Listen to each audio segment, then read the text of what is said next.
જય માતાજી. આજે તો હાલો થોડાક હળવા થઈએ, વાતો કરીએ.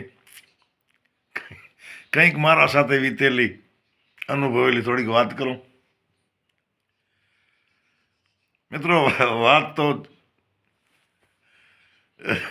30 વર્ષની હશે. અને આમ તો ખરેખર કોઈ વાતમાં એવો વિશેષતા નથી, પણ ક્યારેક આપણે મેં કહેવત છે કે બગાસો ખાતા પતા હોવા થયો. બગાસો ખાતા પતા હો મોઢામાં પડ્યો એવો. હવે અમે તો ઝીણા મોણા આખી જિંદગી ખટારા દગડ્યા. મારા એક 9,000 રૂપિયા શેઠ દે નહીં, મને નાય ન પડે, પણ ઓફિસે જઈએ તો ધ્યાન ન દે. ચેમ્બરમાં બેઠા હોય, ભેગા મોણા બેઠા હોય, મોટા મોણા પાછા, મોટા ટ્રાન્સપોર્ટર.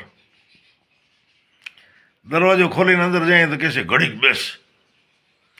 હવે આપણે બહાર બેઠા હોઈએ, એ નીકળી જાય બારે, પાછા હાલતા એમ કે બેસજે. હવે કેટલા દી બેહવો ભાઈ?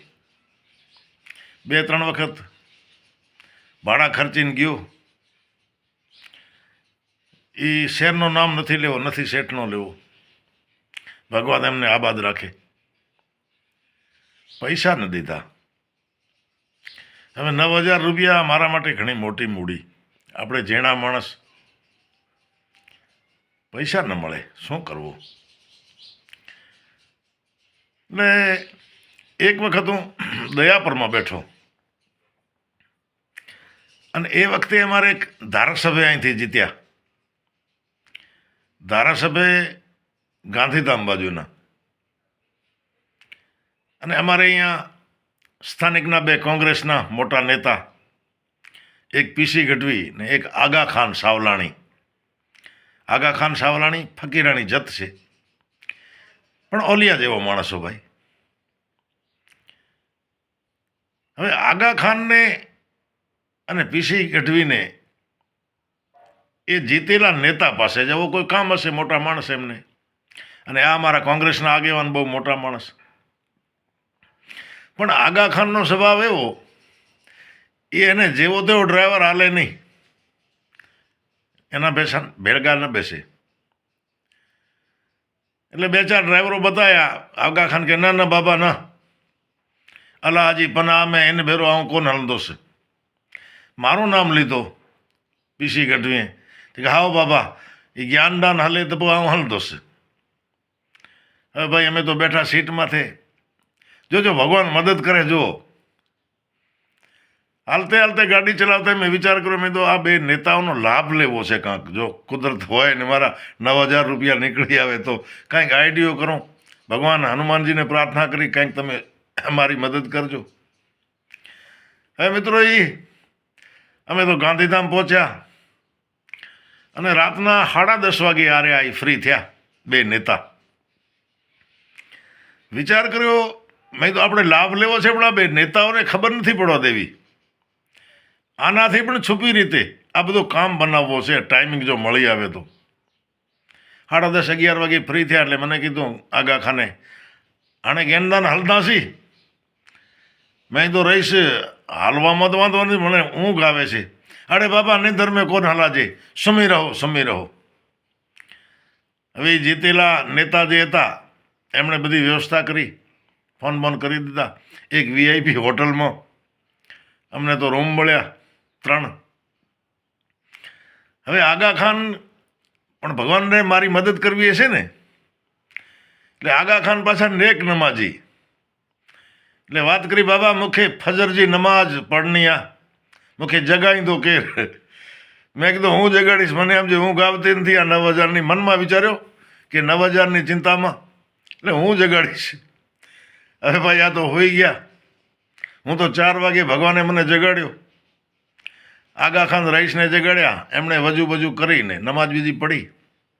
મને ખબર કે અમારા 9,000 વાળા શેઠ કેટલા વાગે ઉઠે છે, ક્યારે ધૂપબત્તી કરતા હોય છે, અને રસ્તામાં જ એમનું ઘર પડે.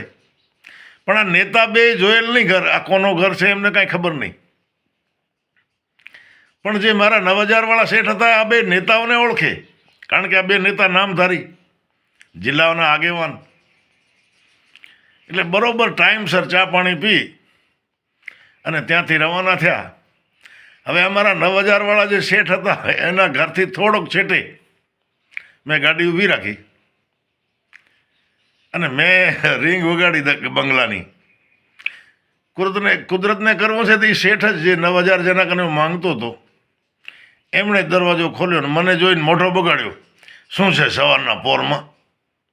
જ્યાં આમ નજર કરે તો ગાડીમાં 2 જણા બેઠા. એટલે મને પૂછ્યું કોણ છે ગાડીમાં? મેં તો એક અમારે પીસી ગઢવી છે ને, એક આગાખાન સાવરાણી. ઓહો બોલા એમને ચા પાણી પાઈએ અને ઓલે 9000 રૂપિયા તો લઈ જા, હું ક્યારથી રાહ જોઉં છું. મેં તો દઈ દો 9000 રૂપિયા. એ 9000 એને એમ કે પહેલાં દઈ દઉં તો આ લોકોને વાત ન કરે, ન કે વાત કાં કરીએ છે ને ન કે હવે કરશે તો હું ભૂંડો લાગીશ. મેં તો 9000 ખીચામાં નાખ્યા. આ બે નેતાઓને ખબર જ ન પડવા દીધી કે હું શું લેવા ગયો હતો અને ભાઈ રવાનો થયો. એટલે કહેવાનો મતલબ કે થોડોક ભગવાનની કૃપા હોય, થોડોક આપણો દિમાગ હોય, પણ દિમાગ ગમે હોય, ઈશ્વર કૃપા તો જોઈએ. મેં ભગવાન હનુમાનજી પાસે સાચી રડ કરી. મેં તો મારી મજૂરીના 9000 રૂપિયા રહી જાય, હું ઝીણો માણસ. મિત્રો, આ બેનો લાભ મેં કેવો લીધો. આપના જીવનમાં પણ આવા પ્રસંગો ક્યારેક બનતા હશે. એટલે મિત્રો, હું સમજો ને કે બપોરે અહીંથી નીકળ્યો અને બીજે દી સવારમાં એ 1000 રૂપિયા નેતાઓએ વાપરવા દીધા અને 9000 રૂપિયા આ આપણી મહેનતના આવી ગયા. છે ને મજાની વાત? તો સાયા હોય સવળા, ભલે અવળા ફરે અનેક. આપણે ઈશ્વરનો ભરોસો અને આપણી મહેનતનો હકનો ક્યાં રહેતો નથી. તો આજે મેં આ નાનકડી વાત આપની સાથે શેર કરી. કેવી લાગી કોમેન્ટ કરજો, શેર કરજો અને સબસ્ક્રાઈબ કરજો. જય માતાજી.